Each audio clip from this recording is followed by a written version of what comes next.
2,000 of my family, friends, and Facebook followers going Facebook Live on my group, The Grateful Chef, with Eric Eisenbud, and my personal Facebook page. So, you know, we upped the attendance a little bit. So, hi everybody. Everybody says hello. Those of you who don't know me, my name is Eric Eisenbud. I am the Grateful Chef. And again, I have my Facebook group, Grateful Chef with Eric Eisenbud, YouTube, Instagram, I'm all over the place. And I've been cooking for 35 years. A couple breaks in between my career, started very young, and so cooking's my jam. That's what I do. I'm not good at a lot of things, I'm good at cooking. So I'm a good cooker, right, honey? Indeed you are. All right, so I'm very honored to be asked to come and talk about dry-aged beef, as I was employed with a company that created a device to dry-age beef at home, which will remain nameless. So I guess I know a little bit about dry-aged beef, and Sous Vide is obviously a method of cooking dry-aged beef that works, and there's a couple of things we want to know. And I would be remiss if I didn't want to say thanks to Mike and Jason for the insight of putting this whole thing together, the gathering of the supporters, you know, the sponsors at such a high level. I feel I am amongst greatness, and it's a beautiful thing. So thanks, you guys. Appreciate it very much. So we're going to get right to my topic, which is dry-aged beef before, during, and after sous vide. And see if I can work this clicker. There we go. So a little bit about sous vide, dry-aged beef process. It's not a new process. It's been centuries old. There's been a way of preserving beef. They would hang it, you know, in the wintertime, hang it outside. They still do that with deer carcasses. When hunters hunt in the wintertime, they grab the deer, they hang them.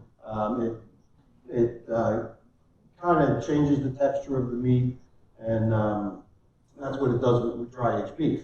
You know, so we'd hang it after slaughter. And then something interesting in the 1970s came along called vacuum packaging, which we, assuming we all do. And so dry aging was pretty much replaced by vacuum packaging. An interesting fact. Really cool fact also, so there's been 5 really big primary studies about dry-aged beef. And, you know, they talked about subprimal cuts, fat, aging time, humidity, flavorness, tenderness, yield. They looked at all that stuff. And dry aging is an intervening treatment for pathogens on beef carcass, and giving, you know, it's a whole new thing in the food safety arena. This is, I'm going to move on to the next slide. There's a lot of information here that I can't possibly talk about in 20 minutes. So I'm trying to cherry pick. One of the things about dry aging beef, why are we going to take a beautiful, unaged Allen Brothers steak, and that is, you know, beautiful, fresh, why are we going to make it dry and old or aged? Because you get increased tenderness, but you also get that elusive umami taste, that flavor, that fifth taste. Everyone knows umami. You know, umami can be found in mushrooms, in soy sauce, sake, lots of different things have umami. And the thing about umami, it's, you know, and we all know about MSG, monosodium glutamate. I'm a fan. You know, there is some hype about MSG, that people, oh, I'm allergic to MSG. There's a very small percentage of the population that actually is. MSG is umami, you know, at its most purest level. And it has been shown in tests and proven that dry-aged beef has an increased amount of glutamate, and that's where the umami flavor comes from. So dry-aged beef has more umami, and that's what we crave. It's a flavor that we crave. Hey, Eric, could Yes. you describe your picture? Oh, sure. So this was a picture from a pop-up dinner I did with our very own Justice Story. And we did a lot of sous vide techniques during that dinner. And so this was a 70-day dry-aged ribeye that I basically took an entire ribeye. We had 12 guests, and I harvested out of that ribeye 12 portions. So as far as food waste, I did use it for stock or whatever. I used the other parts, but I harvested these 12 pieces. And we topped it with foie gras. Foie gras is a great source of umami and fat and taste and unctuous, and we just love all that. And the two flavors go well together. We did it with a little charred broccoli and a little bit of, it was a puree. It was like parsnip puree. It was a really, really wonderful dish. So back to the dry aging, we want to build the glutamate. We want to, when we do that, we add umami, and that's a taste that we all crave. If any chef can grasp on to that umami and be able to produce umami in all his dishes, to win. To win. There we go. Okay, subprimal cuts and preparations. We got this beautiful cow. Thank you, Lynn. And you'll see the green part at the top. These are primarily the areas that we want to have the meat that we will dry age. They got fat. So you've got in the chuck section in the front, you've got pot roast, you've got stew, you've got ground beef, that's where it comes from. The rib, obviously the prime rib, ribeye. The back section yields the short loin, T-bones, porterhouse, New York strip, top sirloin. I've dry aged an entire top sirloin prime. And one of the things that happens, we're going to talk about in another slide, is when you dry age, within 2 weeks, you form this outer crust, what's called pellicle. And it's simply dried beef. It's not spoiled. It's edible. And depending on the cut, you know, and it holds a lot of dry aged flavor. So I would do an entire sirloin prime, let the entire thing get that pellicle form, with the intention that I'm going to grind the whole thing for burgers. When you do a ribeye, that pellicle, typically you'll cut the subprimal into steaks, and you'll trim off that pellicle on the outside. Again, if you're dry aging properly, with the use of UV light, eliminating the bacteria and mold possibilities, you trim all that off. I save it in my freezer in a vacuum bag, and I will use that to make amazing dry aged beef stock. You also can take that pellicle, grind it. I'll do a 1/3 pellicle to 1/3 short rib to 1/3 brisket. An amazing burger blend. Again, the pellicle holds a lot of the dry aged flavor, and you get amazing dry aged burgers. So let's see, the chart on the bottom, we talk about preparations. And down on number 4 is sous vide. So you can cook, obviously, steaks in many, many different ways, including the Stargazer cast iron skillet that we've seen all weekend. Really awesome. Great. Not only is the pan great, but the company's great. The president's great. I mean, I've had great conversations with these guys. Made right in Lehigh Valley, Pennsylvania. Saw a need, filled a need. Love this pan. It's really awesome. And it would be great for searing a sous vide steak, because if they've worked on this smooth surface, you get a lot of surface contact with the meat. This will make a big difference in your kitchen and mine. Anyway, so number 4 down the list, we see sous vide. Every one of them. Sous vide is a great cooking method for ribeye, for strip, for porterhouse, for tenderloin, sirloin, for chuck. So sous vide is a process that we use and we will continue to use to cook our beef. Why don't you dry age the other cuts? Well, some cuts are too small to dry age, for instance.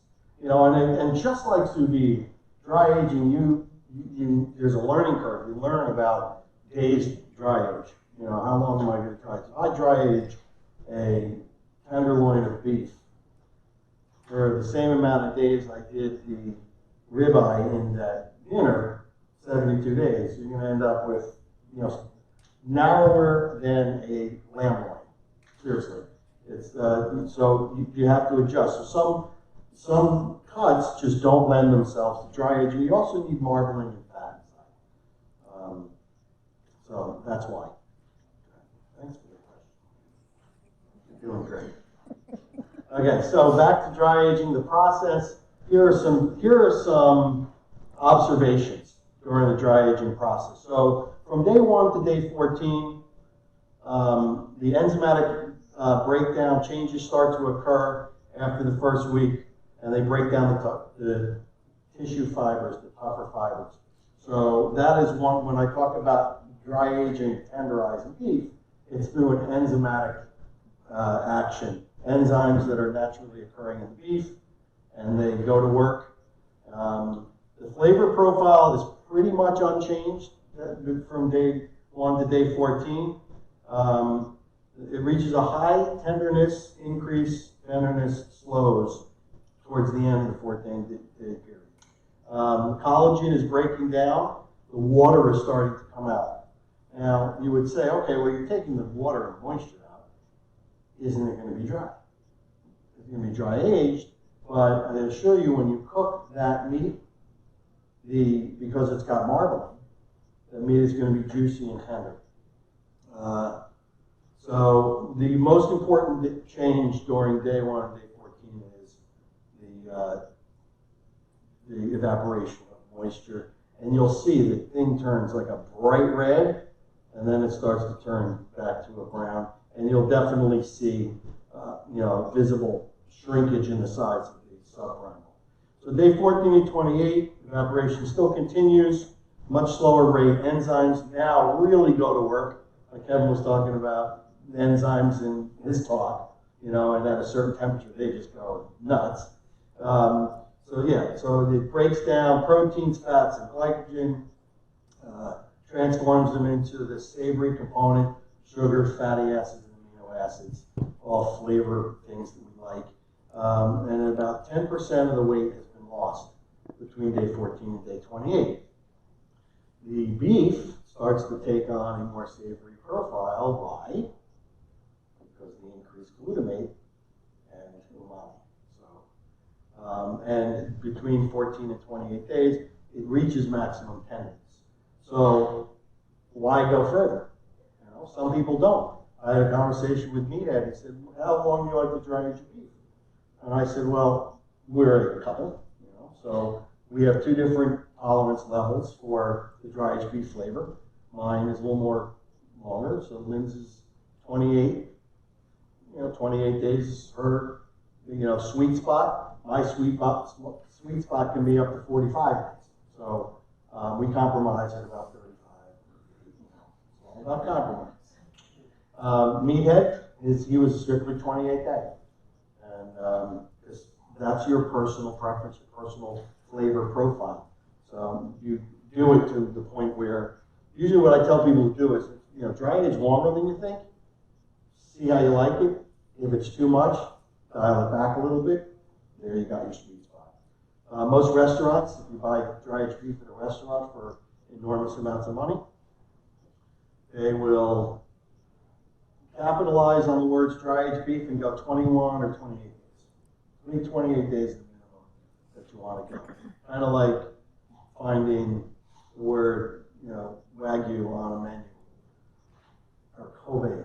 There's no way there's Kobe beef in that burger. I'm sorry. So they capitalize it. Maybe it's Wagyu. Yes, Lynn?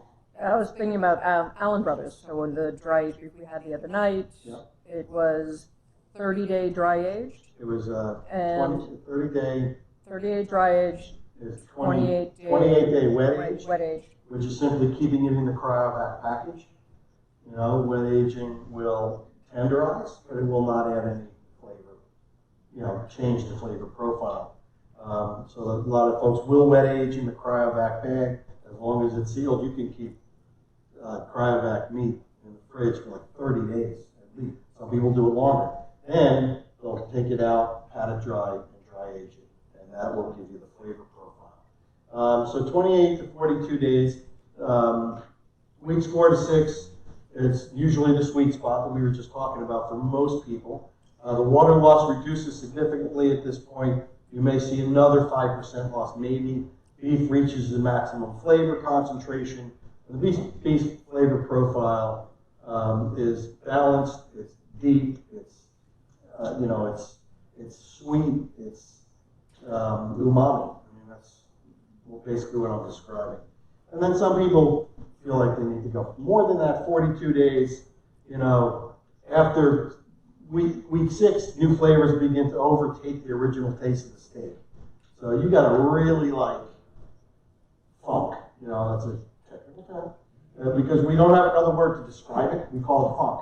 You've got to really like it. Now, I'm a guy that likes blue cheese. I like, briny olives. I like bold flavors. But, I don't feel the need to go like 100 days. Some guys go, 100 days plus, I guess, for the wow factor. But, yeah, there's a point in our own, each of our flavor, DNA that is our tolerance level.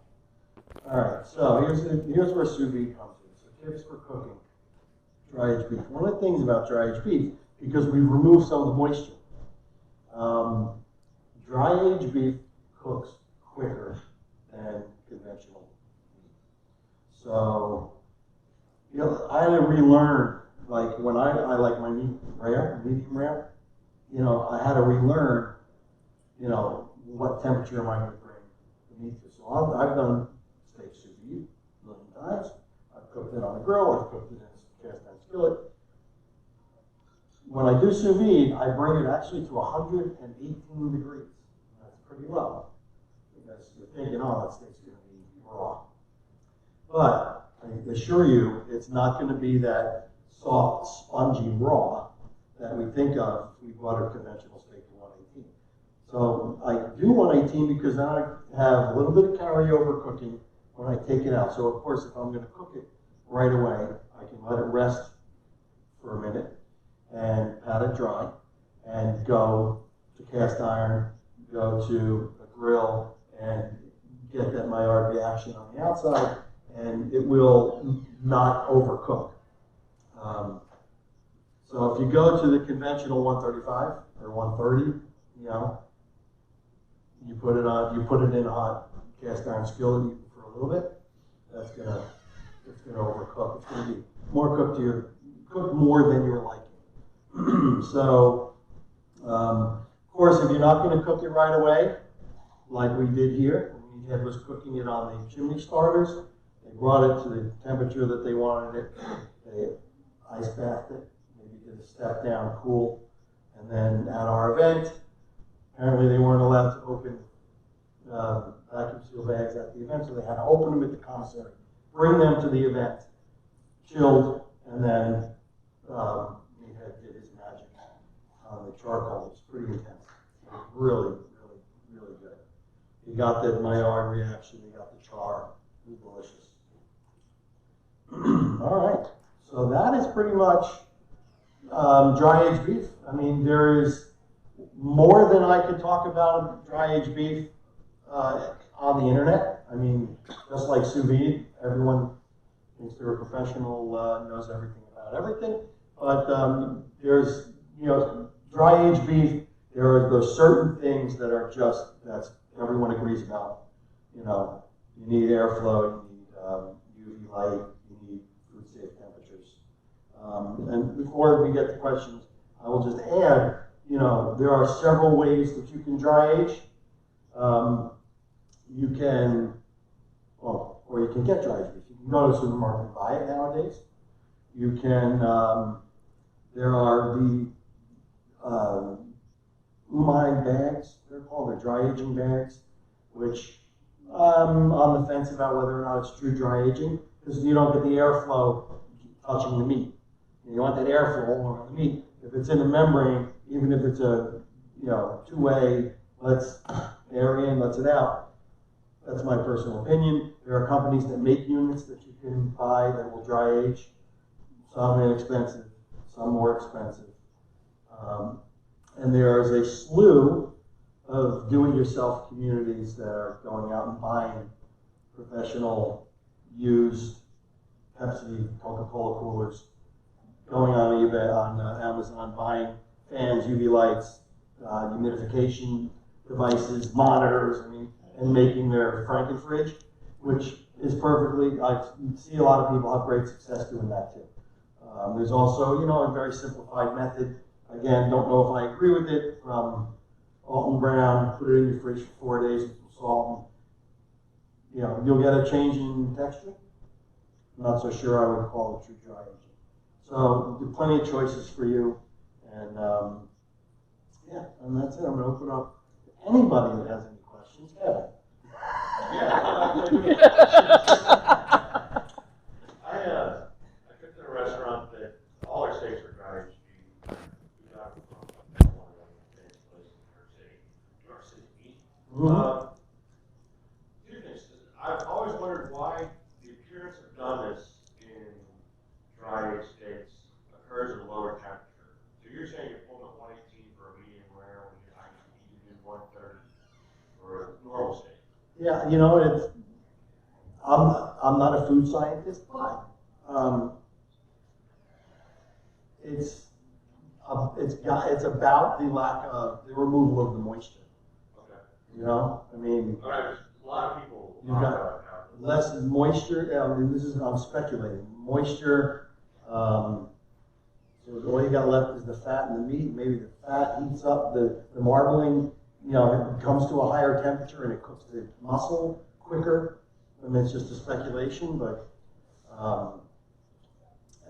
like I said, it's dry aged, but it still has that juiciness that you look for in a steak.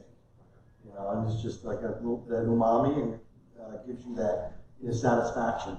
It's a great steak. The other thing I noticed when I was cooking those, I hadn't done many dry aged steaks ever before I worked in that restaurant,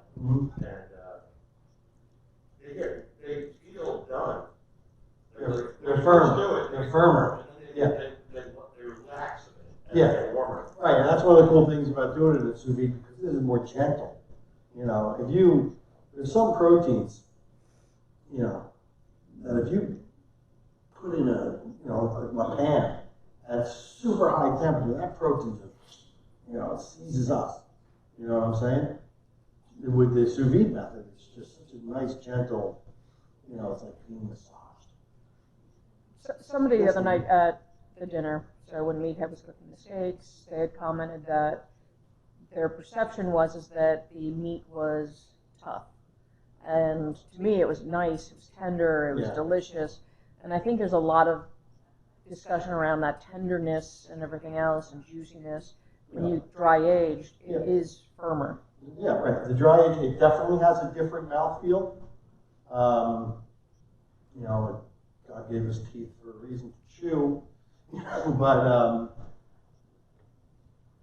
I think, even when you sous vide the dry aged steak, it's still going to have a little chew to it. It's like, in the barbecue community, they make, ribs. How many times do you go, oh, I love my ribs, they fell right off the bone. I don't want that.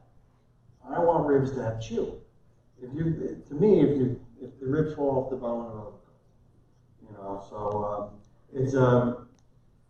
it's definitely something that you need to get used to.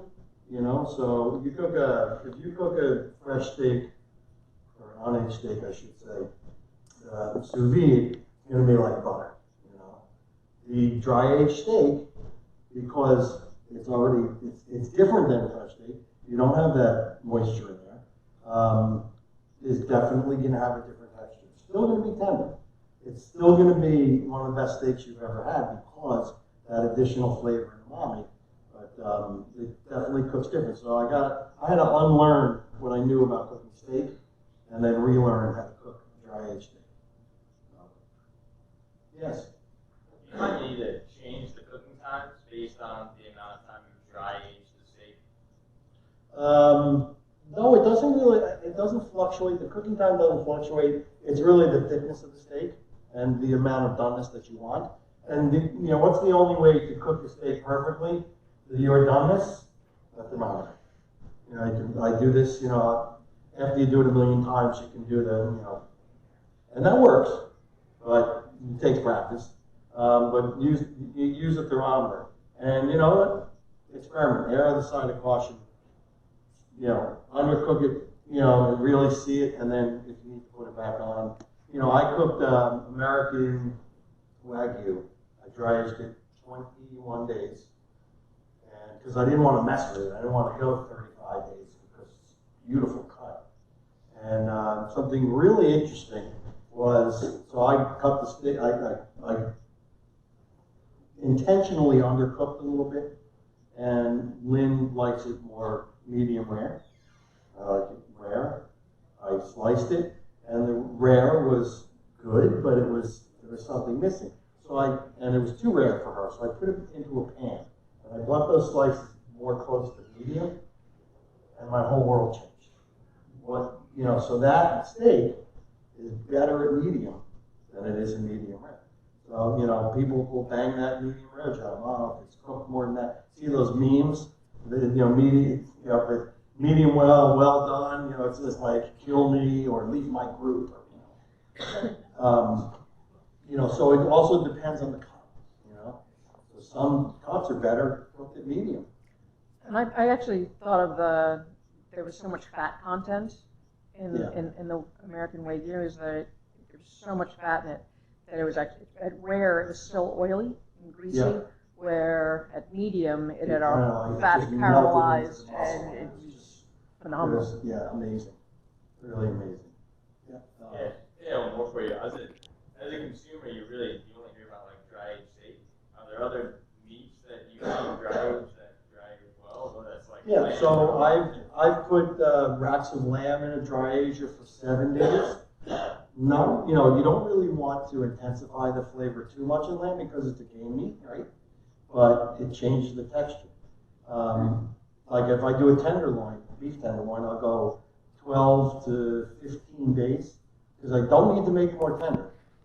But even the amount of moisture that removes from that short amount of time changes that texture. I used to go to a restaurant and get a tenderloin or a filet mignon, and the texture that they get on those things are like amazing. I never was able to duplicate it. When I put the tenderloin into a dry ager for that, even that short amount of time, it more emulates that texture you get at a high-end steakhouse. I'm like, how do I do this? But so I've heard of dry aged pork. So I'm going to say, do not go out to your supermarket and buy pork and put it in a dry age. The guys that are doing dry aged pork know the farmer, probably witnessed the slaughter, butchered it themselves, and they know where it's coming from. So the guys that are doing it are very cautious about it, and it's the only way I would do pork. What else can you dry age? There's no reason to dry age fish, really. That's pretty much it.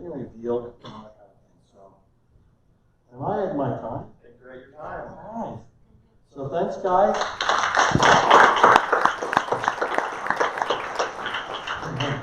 We're going to take a 10-minute break and we'll be back in here for